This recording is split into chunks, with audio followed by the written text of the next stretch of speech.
Welcome to the Scholar's Chair. Our guest scholar is educator and author Dr. Safi Kaskas. My interview with Dr. Kaskas will explore the distinctions between Western and Islamic philosophy.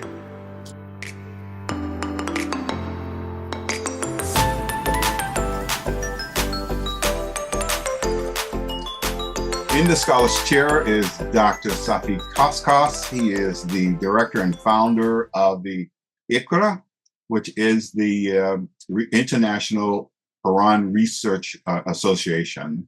Welcome to the Scholar's Chair, Dr. Safi. Thank you. Thanks for having me. The distinction, would you highlight the distinction between Western and Islamic philosophy? I'll be glad to. Let me start. This is a little bit involved, so I'm going to try to explain what we mean by Western and Islamic philosophy. Yes. The foundational distinction between Western and Islamic philosophy lies in where each tradition begins its search for truth. Mm-hmm. We're basically talking about how do we know what we know? How do we know that you actually exist and I actually exist? How do we know that anything exists? What is truth and what is our imagination? Anyway, Western philosophy, especially since Descartes, often begins with the autonomy of reason. I think, therefore I am. That set the stage for a tradition that treats human consciousness as self-grounding. From that point forward, the mind became the arbiter of truth, and knowledge was pursued as if the human intellect was sufficient on its own. Reason became like a blade, sharp, autonomous, but ultimately isolated. Mm-hmm. Islamic philosophy, however, begins differently. It starts not with doubt, but with a divine breath.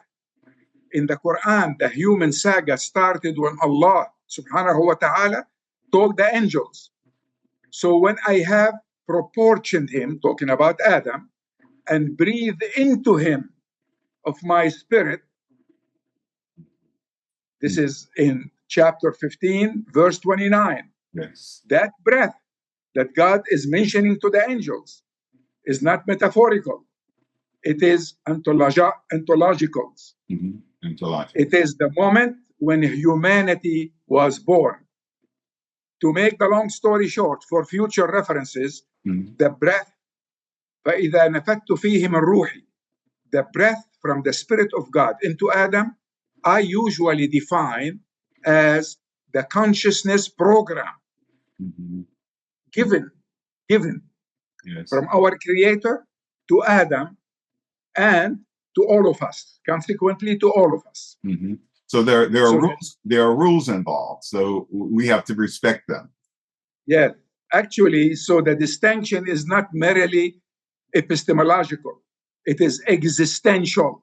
Yes. Western philosophy tend to elevate autonomous reason and empirical observation as the ultimate source of truth. Mm-hmm. Revelation, when it appears, is often treated as metaphorical or secondary, while with Islamic philosophy, everything began with the revelation. Everything begins with the Quran, as the Quran for us is the supreme source of truth. Reason is honored, but it functions within divine guidance. It's not the master of the truth, but its servant.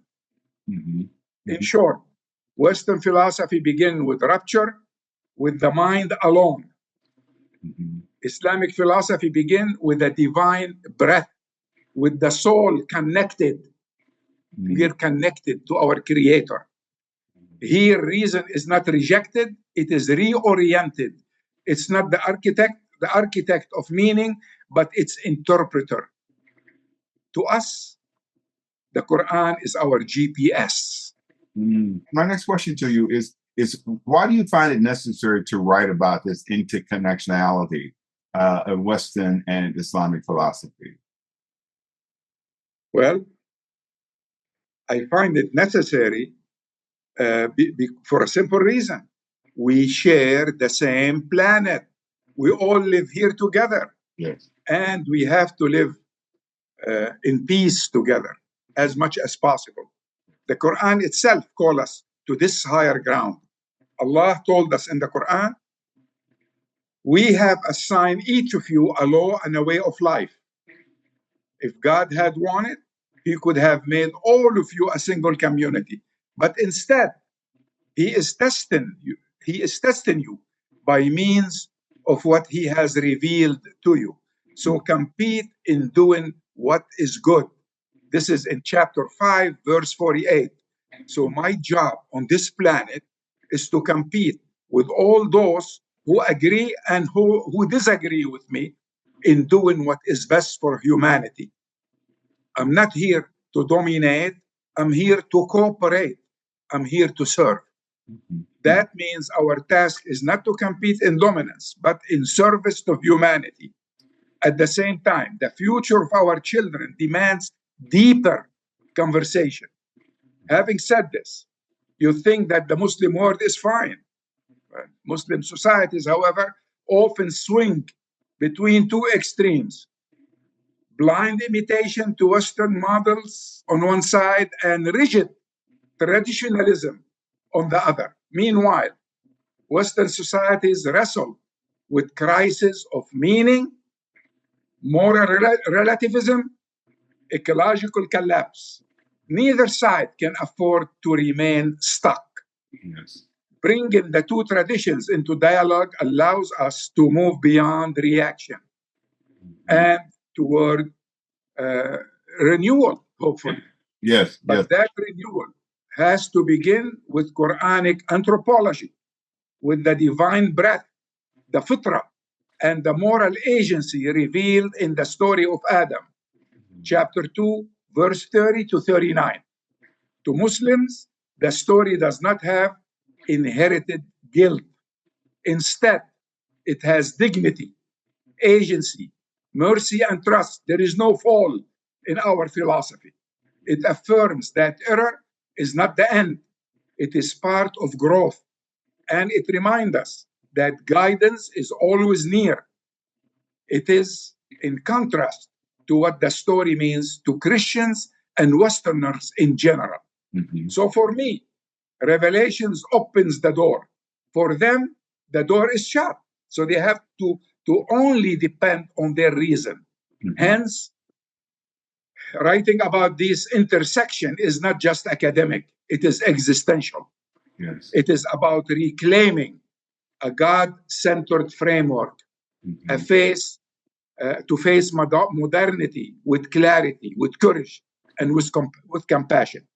Compassion.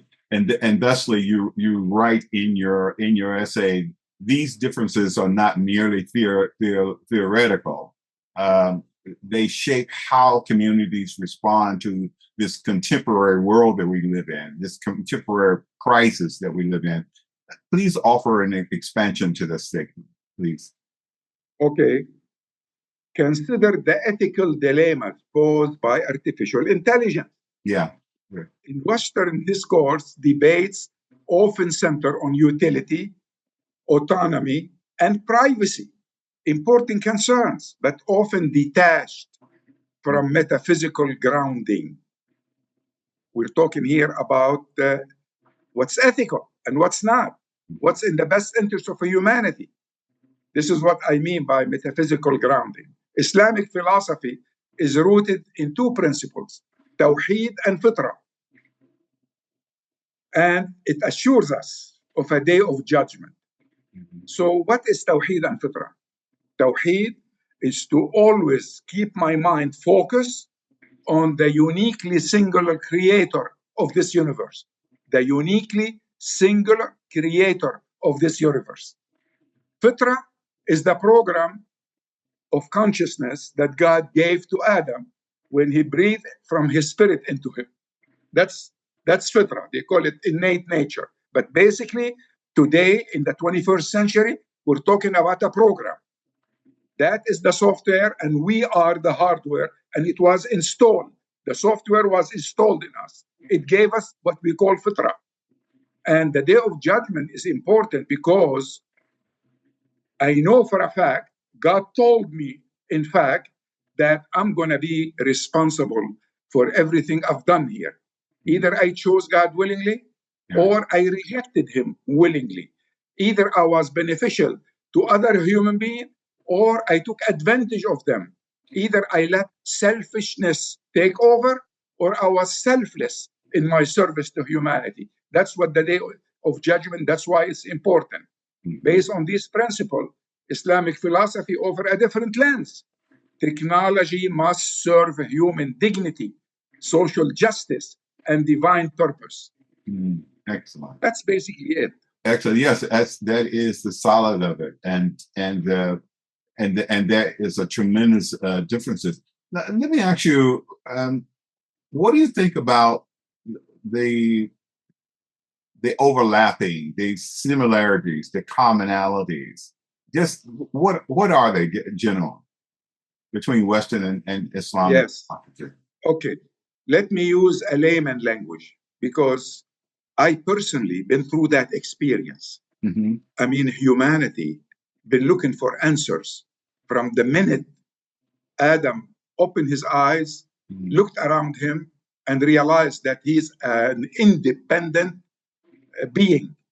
He's not like the angels he's looking at. He's not like the tree. He's independent. He looked at himself and he's able to realize his independence.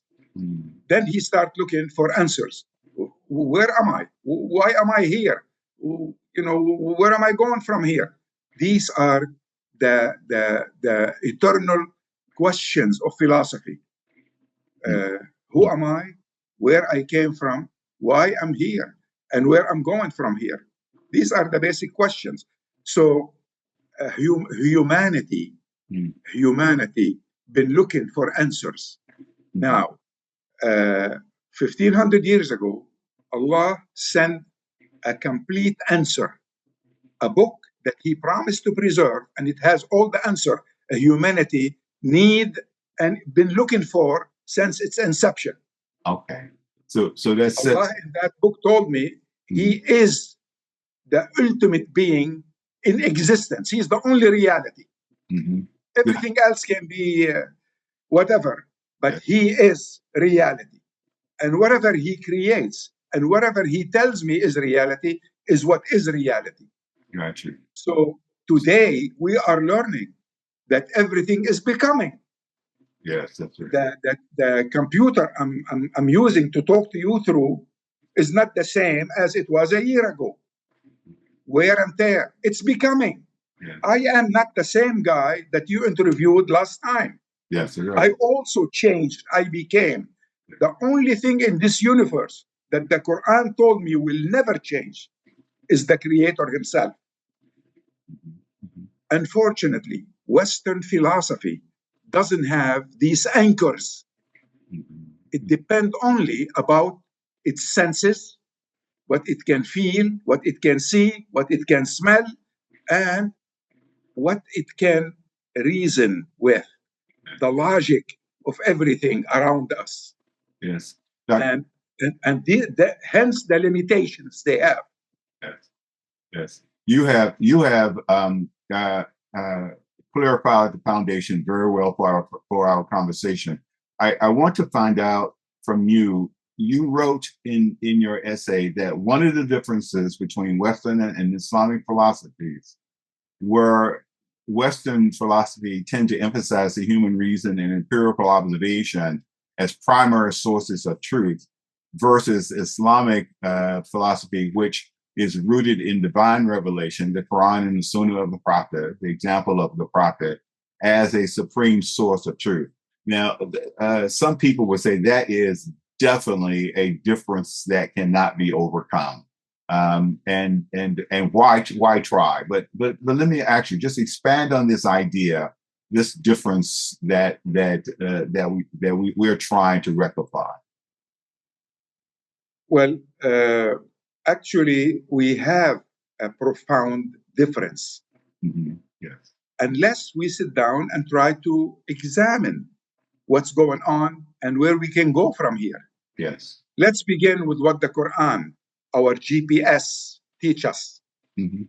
There are dozens of verses inviting us to reflect on natural phenomena in the Quran, the creation of the heavens and the earth, the movement of clouds, the descent of rain, the intricacies of the human body.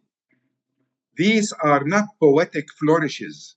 They are divine invitations to investigate, to observe, to think. This is where the communality starts. Yeah. Yes. Yes. For instance, the Quran told me that God created the universe and he's always expanding it. That's 1500 years ago. They just discovered in the West that the universe is expanding. Now, I personally know many Western scientists who heard about the Quran saying that the universe is expanding continuously are coming to me and say, is it true the Quran say this? Where does the Quran say this? Can you show me? Can you explain how the Quran knew this? Well, he knew this because it was given to us by the Creator. He promised he will not leave us alone. We will not be on our own on this planet. He promised us guidance and he gave it to us. All it takes is for you to take a look at it and verify for yourself whether this book is from the Creator or is an invention that we are, creating and try to fool everybody with. Mhm. Mhm. And that same book, which is Arabic, only the Arabic is called Quran. I translated into English, but I translated my understanding of the Arabic into English. So you can get it in Arabic if you know how to speak Arabic, or get a translation, which is the translator's understanding of the Arabic, but it'll give you an idea of what the book says. Mhm. This is basically, where we go from here, So The- uh, the- you have go right here. go ahead. The, Go the, ahead. Go ahead. what is the value for Muslims to employ this integrated epistemology, rationality, transmission, sensory, perception, and spiritual intuition? And you have you apparently in your writings think that this integration of thought and discipline is necessary. Actually, brother, I believe that our approach as Muslim philosophers Yeah. is more comprehensive. Mm. The Quran told me to look around me, to look. We actually have two books. We have to explain to people that Muslims have two books. One is called the Quran. The Quran is the written book from Allah. Mhm. And we have the universe, which is the created book by Allah. One of them help me understand the other. I read in the Quran what Allah is telling me about the universe, and then I look around and try to observe and try to learn some more and try to scientifically make sure that what he told me exists, in fact, exists. He told me about his sunan, his eternal laws. Now I know they exist. So I try to go and verify that they exist. He told me that those sunan, those eternal laws in the universe will not change. So only experiments will prove this.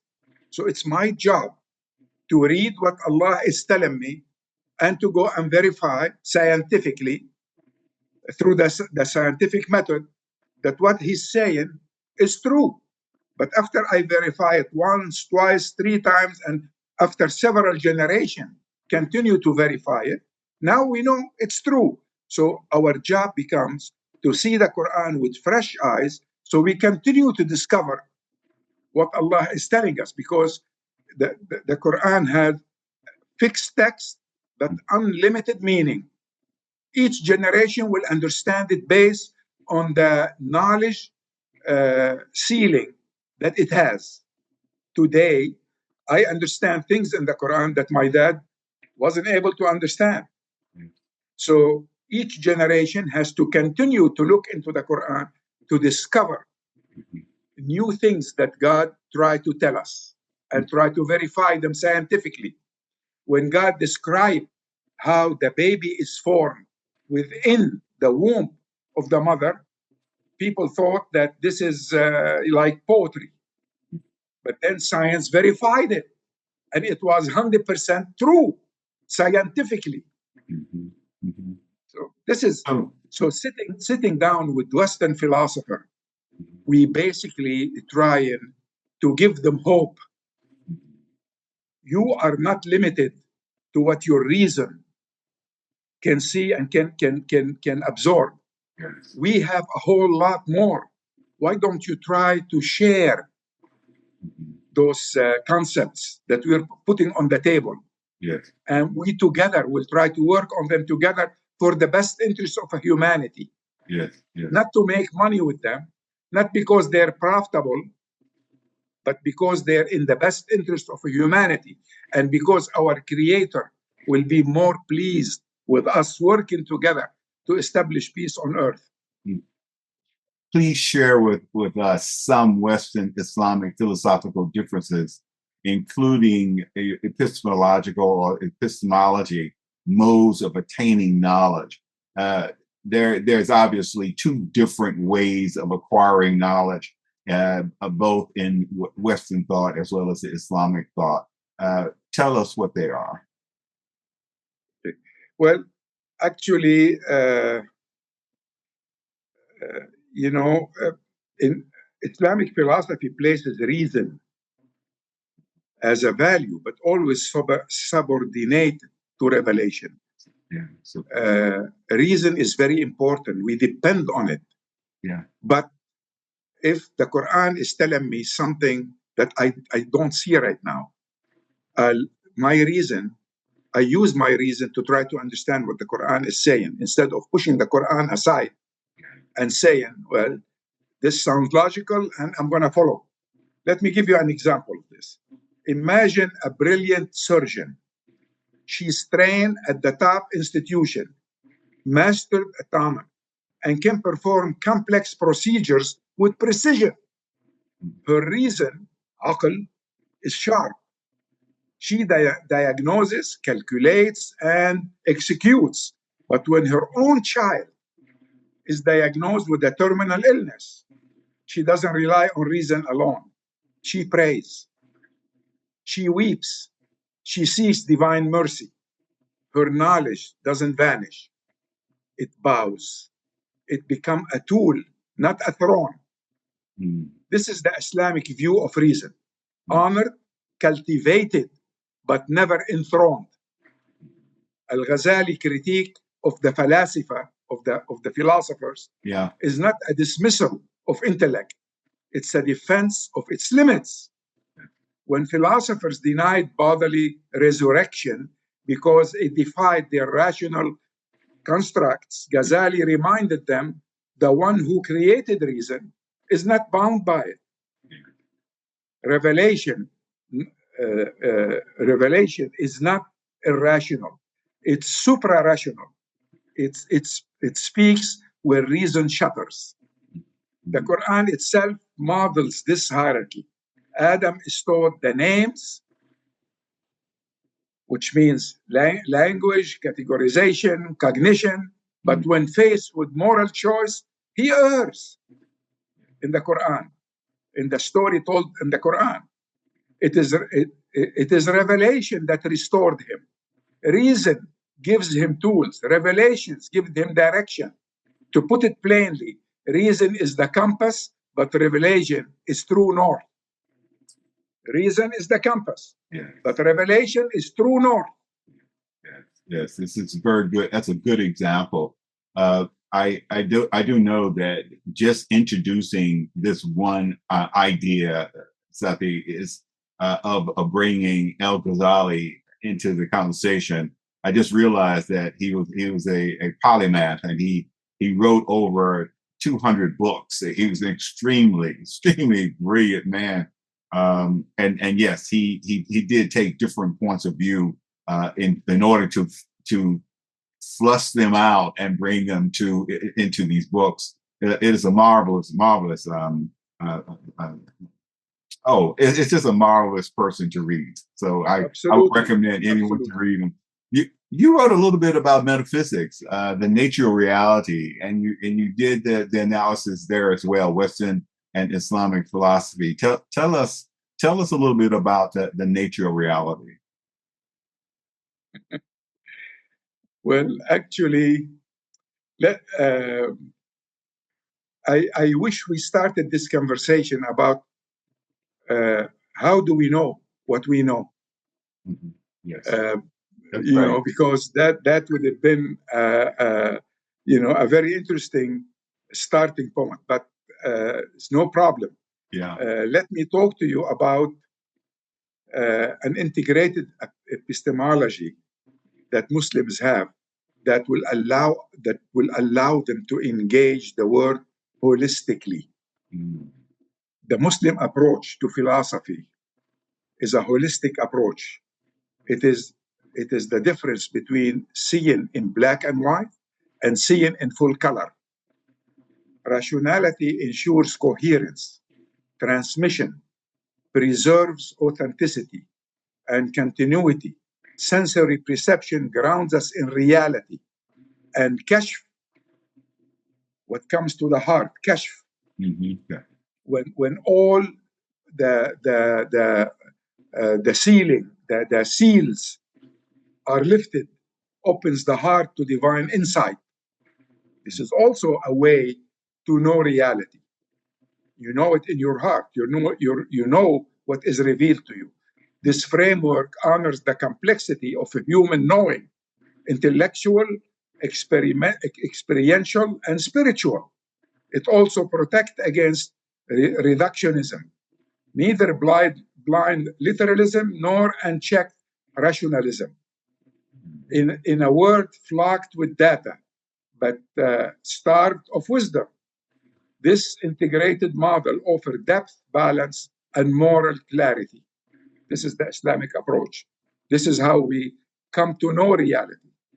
We go to the Quran, we read what Allah is telling us, and based on that, we had scientists that work so hard on building a body of knowledge.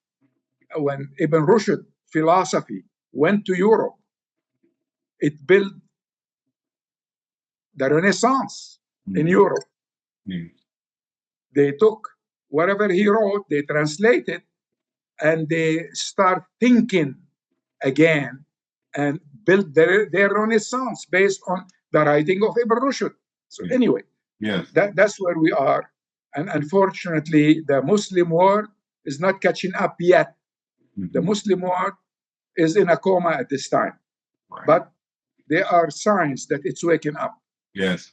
The struggle that we have in modern world is that we place, well, I should say not in modern world, but at least in America, we place theology in one corner and science in another corner.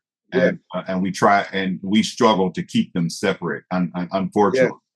Yes. But some Muslims. You know why? You know why, Brother Khalil? Why? They don't have the Quran. Yeah. Unfortunately, the Bible is a book of guidance. Mm-hmm. The Bible would lead us to God. Yeah. But the Quran gives us a whole lot more as a final revelation. What they need to do is read it in an unbiased way, not because we want them to convert. Right. We want to share the knowledge we have, the knowledge God gave us. We want to share it with them. Yes. So we offer it to them free of charge. You don't have to pay anything. Just read it and use your reason and try to decide for yourself where to go from there.